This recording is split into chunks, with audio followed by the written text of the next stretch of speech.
Friends, आज के studio में हमारे पास एक प्रोजेक्ट आया है। इस प्रोजेक्ट में सर की जो रिक्वायरमेंट है उन्हें एक ऑटो मैनुअल स्टार्टर बनाना है। किस तरह से वर्किंग रहेगी समझ लेते हैं। सबसे पहले सिलेक्टर को हमने 1 नंबर पोजीशन पर मैनुअल पर सिलेक्ट कर दिया है। मैनुअल पोजीशन पर क्या रहेगा, हम इस स्टार्टर को इस स्टार्ट पुश बटन के जरिए स्टार्ट कर सकते हैं। देखिए हमारी मोटर रन कर रही है और स्टॉप करने के लिए स्टॉप पुश बटन को जैसे ही प्रेस करते हैं हमारी मोटर स्टॉप हो जाएगी। स्टार्ट पुश बटन के जरिए मोटर स्टार्ट और स्टॉप पुश बटन के जरिए मैनुअली हमारी मोटर स्टॉप होगी। अब ऑटो पोजीशन पर किस तरह से वर्किंग रहेगी समझ लेते हैं। अब इस सिलेक्टर को 2 नंबर पोजीशन हमने ऑटो पर सिलेक्ट कर दिया है। ऑटो में क्या रहेगा, जैसे ही हमारा यह सेंसर ऑपरेट होता है, सेंसर के ऑपरेट होते ही हमारी मोटर ने रन करना चाहिए। यह तब तक रन करेगी जब तक लिमिट स्विच ऑपरेट नहीं होता है। जैसे ही लिमिट स्विच ऑपरेट होगा हमारी मोटर ने स्टॉप हो जाना चाहिए। दैट मीन्स ऑटो में सेंसर के जरिए हमारी मोटर स्टार्ट होगी और लिमिट स्विच के जरिए स्टॉप होगी। तो इस तरह से कंट्रोल वायरिंग किस तरह से की जाएगी हम प्रैक्टिकली वायर बाय वायर भी सीखने वाले हैं एम ड्राइंग के जरिए भी सीखने वाले। वीडियो को लास्ट तक जरूर वॉच कीजिए। चलिए वीडियो स्टार्ट करते हैं। और सबसे पहले इस तरह से कंट्रोल वायरिंग करने के लिए हमें कौन कौन से कंपोनेंट्स की रिक्वायरमेंट होगी समझ लेते हैं। सबसे पहले यदि कंपोनेंट्स की बात की जाए तो यहाँ पर हमने एक मोटर स्टार्टर कनेक्ट किया है जिसमें हमने एक कॉन्टेक्टर लगाया है और एक ओवरलोड रिले कनेक्ट किया है। स्टार्ट पुश बटन, इस स्टार्ट पुश बटन में हमने एनो एलिमेंट कनेक्ट किया है। स्टॉप पुश बटन में हमने एनसी एलिमेंट कनेक्ट किया है। यह हमारे पास एक ऑटो मैनुअल स्विच है, आप इसे वॉच कर सकते हैं। ऑटो मैनुअल स्विच, ये हमने एक ऑटो मैनुअल स्विच कनेक्ट किया है। ऑटो मैनुअल स्विच में देखिए 1 नंबर पोजीशन पर हमें मेन जो लाइन फेज आता है लाइन को कनेक्ट कर देना है। मैनुअल पोजीशन के लिए A1 से हमने एक कनेक्शन लिया है और ऑटो पोजीशन के लिए A2 से हमने एक कनेक्टर लिया है। तो हमने एक ऑटो मैनुअल स्विच कनेक्ट किया है। इसके अलावा एक हमने 11 पिन ग्लास रिले कनेक्ट किया है। देखिए जो कि 24 वोल्ट डीसी सप्लाई पर ऑपरेट होगा, क्योंकि हमारे पास यह जो सेंसर ये PNP एनो टाइप का सेंसर है। इसे ऑपरेट होने के लिए 5 to 36 वोल्ट डीसी हमें कनेक्ट करना होता है। तो इसके लिए हमने 24 वोल्ट डीसी का ग्लास रिले कनेक्ट किया है। आप चाहे तो 8 पिन रिले भी कनेक्ट कर सकते हैं, 11 पिन ग्लास रिले भी कनेक्ट कर सकते हैं। एक हमने यहाँ पर लिमिट स्विच कनेक्ट किया है जिसके जरिए हमारी मोटर स्टॉप होगी और इस सेंसर को सप्लाई देने के लिए, क्योंकि 24 वोल्ट डीसी सप्लाई है, तो इसके लिए हमने एक SMP कनेक्ट किया है। एक हमने कंट्रोल MCB लगाई है और मोटर के प्लेस पर हमने एक कूलिंग फैन कनेक्ट किया है जिसके जरिए जब भी हमारी मोटर स्टार्ट होगी तो आपको यहाँ पर इंडिकेशन मिल जाएगा मोटर स्टार्ट हो चुकी है। चलिए अब किस तरह से कंट्रोल वायरिंग की जाएगी स्टेप बाय स्टेप समझ लेते हैं। देखिए कंट्रोल वायरिंग में हमारे पास यह जो कंट्रोल MCB है इसमें हमने लाइन और न्यूट्रल इनपुट पर कनेक्ट किया है। सबसे पहले हम न्यूट्रल की कंट्रोल वायरिंग समझ लेते हैं। तो न्यूट्रल देखिए इस कंट्रोल MCB से हमने कनेक्ट किया है और इसे सबसे पहले कॉन्टेक्टर की कॉइल A1 पर, देखिए A1 पर न्यूट्रल हमने डायरेक्टली कनेक्ट किया है और यहीं से SMPS में भी हमें न्यूट्रल कनेक्ट करना है। तो SMPS पर भी हमने न्यूट्रल अभी डायरेक्टली कनेक्ट किया है। देखिए न्यूट्रल की वायरिंग हमारे पास हो चुकी है। लाइन की कंट्रोल वायरिंग किस तरह से रहेगी समझ लेते हैं। लाइन सबसे पहले देखिए यहाँ से कंट्रोल MCB से हमें ओवरलोड रिले के NC पर कनेक्ट करना है 95 नंबर पॉइंट पर। 96 से यह जाएगी ताकि हमारी मोटर जब भी ओवरलोड हो तो ट्रिपिंग मिल सके, तो 96 से यह पास होगी। तो यह जाएगी हमारे पास स्टॉप पुश बटन, इस NC एलिमेंट में आप वॉच कर सकते हैं। देखिए स्टॉप पुश बटन में हमारे पास इनपुट सप्लाई आ चुकी है। देखिए स्टॉप पुश बटन NC का जो आउटपुट रहेगा यह जाएगा हमारे पास इस सेलेक्टर स्विच के कॉमन पॉइंट पर जो कि 1 नंबर पॉइंट है। देखिए कॉमन पॉइंट पर अभी हमारे पास सप्लाई आ चुकी है। सबसे पहले हम मैनुअली किस तरह से हमारा स्टार्टर का वायरिंग होगा समझ लेते हैं। देखिए मैनुअल के लिए हमने क्या करना है, A1 से, देखिए A1 से हमने कनेक्टर कनेक्ट करना है और इसे लेकर जाना है हमारे पास जो स्टार्ट पुश बटन एनो एलिमेंट है, इस एनो एलिमेंट में हमें कनेक्ट करना है। देखिए लाइन हमारे पास इस एनो एलिमेंट में आ चुकी है। एनो एलिमेंट को जैसे ही इस स्टार्ट पुश बटन को प्रेस किया जाएगा हमारे कॉन्टेक्टर ने ऑपरेट होना चाहिए। देखिए न्यूट्रल हमने डायरेक्ट कनेक्ट किया है।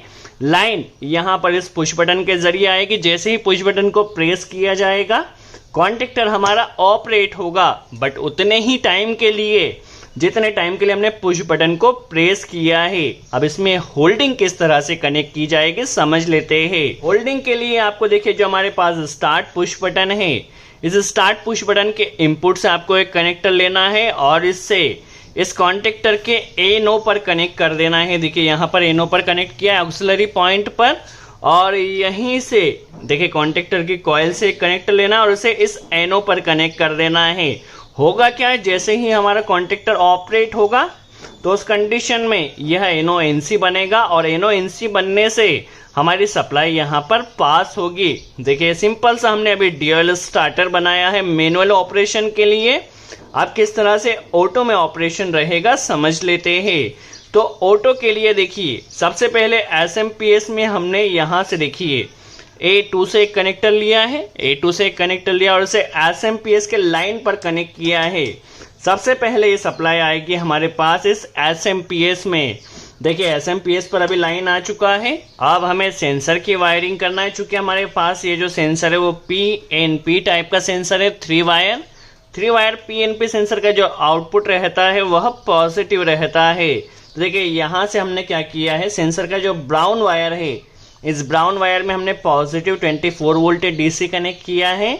ब्लू वायर देखिए इस ब्लू वायर में हमने नेगेटिव कनेक्ट किया है, 0 वोल्ट कनेक्ट किया है। जैसे ये सेंसर ऑपरेट होगा तो इसका जो आउटपुट रहेगा वो हमें इस ब्लैक वायर में मिलेगा। ब्लैक वायर में हमें पॉजिटिव सप्लाई मिलेगी।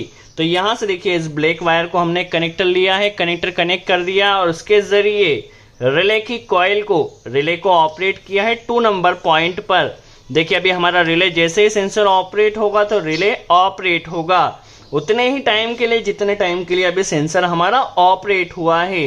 देखिए पॉजिटिव इसे सेंसर के जरिए मिलेगा, नेगेटिव हमने यहाँ से देखिए इस ब्लैक वायर में इस एसएमपीएस से हमने इस रिले के 10 नंबर पॉइंट पर डायरेक्टली कनेक्ट किया। जैसे सेंसर ऑपरेट होगा, सेंसर के ऑपरेट होते ही रिले भी ऑपरेट होगा। जस्ट मैनुअली जितने टाइम के लिए हमने सेंसर को ऑपरेट किया सिर्फ उतने ही टाइम के लिए हमारा ये रिले ऑपरेट होगा। अब इसमें होल्डिंग भी हमें कनेक्ट करना है।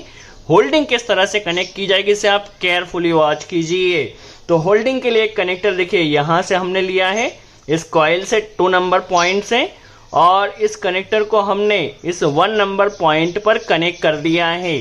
देखिए कनेक्टर जिस तरह से कॉन्टेक्टर में हमने होल्डिंग दी थी उसी तरह से रिले में होल्डिंग देना है 1 नंबर पॉइंट पर। अभी देखिए यहाँ पर हमने एक कनेक्टर कनेक्ट कर लिया है।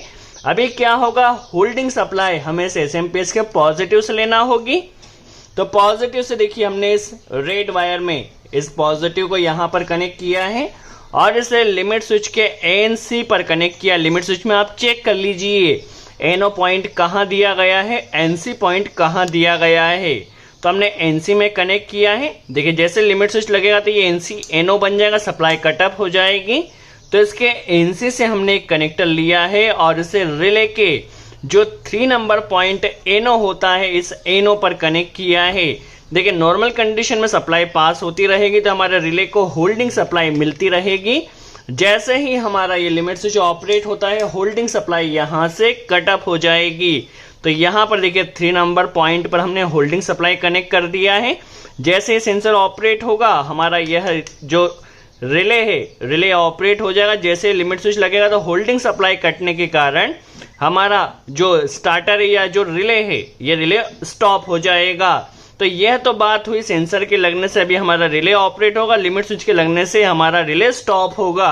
अभी हमें तो स्टार्ट जो करना है वो इस कॉन्टेक्टर को करना है। तो कॉन्टेक्टर को स्टार्ट किस तरह से किया जाएगा इसे आप केयरफुली वॉच कीजिए। तो कॉन्टेक्टर को स्टार्ट करने के लिए आप चाहो तो ये हमारे पास जो ऑटो पोजीशन A2 है यहाँ से आप लाइन का एक कनेक्टर ले लीजिए। जिस तरह से हम कनेक्शन बता रहे हैं आपको उसी तरह से कनेक्शन करना है। या तो आप इस A2 से एक कनेक्टर ले लीजिए या फिर यही सप्लाई हमारे पास एसएमपीएस पे लाइन पर आ रही है तो लाइन से आप एक कनेक्टर ले लीजिए। तो हमने लाइन से एक कनेक्टर यहाँ कनेक्ट किया है और यहीं से हमारे पास रिले में जो 11 नंबर पॉइंट है इस 11 नंबर पॉइंट कॉमन पर कनेक्ट कर देना है। देखिए कॉमन पर हमारे पास लाइन आ रही है। जैसे ही हमारा रिले ये ऑपरेट होगा तो इसकी सप्लाई इस 9 नंबर पॉइंट NO से पास होगी। तो देखिए NO पर हमने एक कनेक्टर कनेक्ट किया है इसके। देखिए जैसे ही हमारा सेंसर लगा, सेंसर के लगते ही रिले ऑपरेट होगा, रिले का ऑपरेट होने से NO-NC बनेगा और यह सप्लाई हमारे पास इस कॉन्टेक्टर की कॉइल पर कनेक्ट हो जाएगी। तो इस तरह से आप कंप्लीट कंट्रोल वायरिंग कर सकते हैं। यदि आप इस स्टार्टर को सेंसर के जरिए स्टार्ट करना चाहते हैं, सेंसर के जरिए ही स्टॉप करना चाहते हैं, तो इसके ऊपर भी हम एक डिटेल वीडियो बना देंगे जिसकी लिंक आपको जल्द ही हमारे चैनल पर अवेलेबल होगी।